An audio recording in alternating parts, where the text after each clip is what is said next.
एक बार की बात है, एक छोटे से गांव में रामू नाम का एक गरीब किसान रहता था। उसके पास एक छोटा सा घर और खेती के लिए थोड़ी सी जमीन थी। रामू के पास भोला नाम का एक बहुत मजबूत भैंसा था। भोला कोई आम भैंसा नहीं था। वह बेहद मेहनती, वफादार और बहुत ही बुद्धिमान था। भोला हर दिन रामू के खेतों में हल जोतने में मदद करता था। वह बिना कोई शिकायत किए चिलचिलाती धूप में भी काम करता था। भोला की कड़ी मेहनत की बदौलत रामू की फसलें बहुत अच्छी होने लगी। जल्द ही रामू की गरीबी दूर हो गई और उसके पास शांति से जीवन जीने के लिए पर्याप्त भोजन और पैसा आ गया। रामू भोला से बहुत प्यार करता था, क्योंकि वह जानता था कि उसकी यह खुशहाली केवल उसके भैंसे की वजह से ही है। जैसे जैसे साल बीतते गए, भोला बूढ़ा होने लगा। एक दिन खेत में काम करते समय वह थक गया और आराम करने के लिए बैठ गया। रामू ने उसे बहुत चिंता के साथ देखा। उस रात रामू अपने वफादार दोस्त के बारे में सोचकर सो भी नहीं सका। अगली सुबह रामू भोला को पास के जंगल में ले गया। उसने प्यार से भोला के गले से घंटी निकाली और कहा, तुमने जीवन भर मेरे लिए बहुत कड़ी मेहनत की है। अब तुम आजाद हो। जाओ और खुशी से अपना जीवन जियो। तुम जब चाहो वापस आ सकते हो। भोला को अपने मालिक से दूर जाने का दुख था, लेकिन वह बाहरी दुनिया को देखने के लिए खुश भी था। धीरे धीरे वह जंगल के अंदर चला गया। वह जंगल बहुत खूबसूरत था। वहां ऊंचे पेड़, ठंडी जलधाराएं और ताजी हरी घास थी। भोला ने अपने इस नए जीवन का खूब आनंद लिया। वह अपनी मर्जी से खाता और शांति से आराम करता था।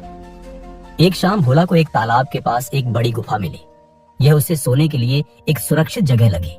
यह जाने बिना कि वह गुफा असल में किसकी है, भोला ने वहीं रुकने का फैसला किया। लेकिन वह गुफा एक शेर की थी। पास ही एक चालाक लोमड़ी कई दिनों से भोला पर नजर रखे हुए थी।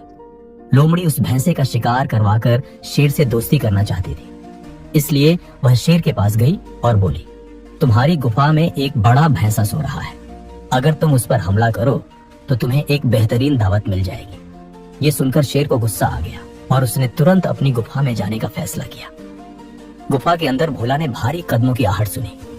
उसने चुपचाप बाहर देखा तो एक शेर को पास आते देखा। एक पल के लिए वह डर गया, लेकिन भागने या घबराने के बजाय वह बिल्कुल शांत रहा। उसने ध्यान से सोचा, अगर मैं शेर से लड़ूंगा तो निश्चित ही हार जाऊंगा। मुझे अपने दिमाग का इस्तेमाल करना चाहिए। जब शेर गुफा के द्वार पर पहुंचा तो भोला ने अपनी भारी और गहरी आवाज में जोर से चिल्लाकर कहा, तुम इतनी देर से क्यों आए? मुझे बहुत भूख लगी है। आज मेरे लिए 2 शेर और लाओ। कल का भोजन बहुत कम था। यह सुनकर शेर डर के मारे ठिठक गया। 2 और शेर? उसने खुद से फुसफुसाते हुए कहा, अंदर ये कौन सा खूंखार प्राणी है जो शेरों को खाता है? शेर बुरी तरह डर गया और तेजी से वहां से भाग निकला। लोमड़ी शेर को इस तरह भागते हुए देखकर हैरान रह गई।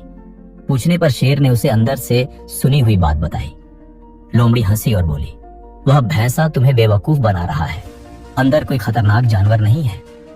शेर को अभी भी यकीन नहीं था, इसलिए लोमड़ी ने उपाय दिया, चलो हम खुद को एक रस्सी से एक साथ बांध लेते हैं। इस तरह तुम अकेले नहीं भाग पाओगे। शेर मान गया। उन्होंने खुद को एक साथ बांधा और धीरे धीरे गुफा की ओर वापस चल पड़े। भोला ने उन्हें फिर से आते हुए देख लिया था। वह एक बार फिर शांत रहा और उसने एक नई योजना बनाई।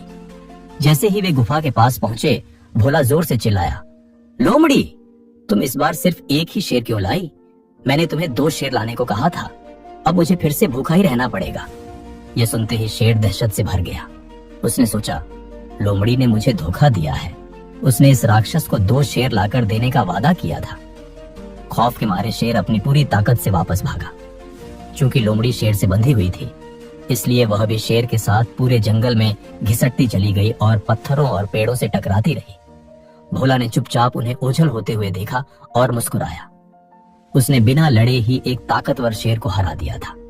उस दिन के बाद से भोला जंगल में अपनी बुद्धिमानी और शांति से रहने लगा। उसने यह साबित कर दिया कि बुद्धिमानी शारीरिक ताकत से कहीं अधिक शक्तिशाली होती है। दोस्तों, इस कहानी से हमें यह सीख मिलती है कि कठिन समय में एक शांत मन और चतुर सोच शारीरिक ताकत से कहीं अधिक शक्तिशाली होती है।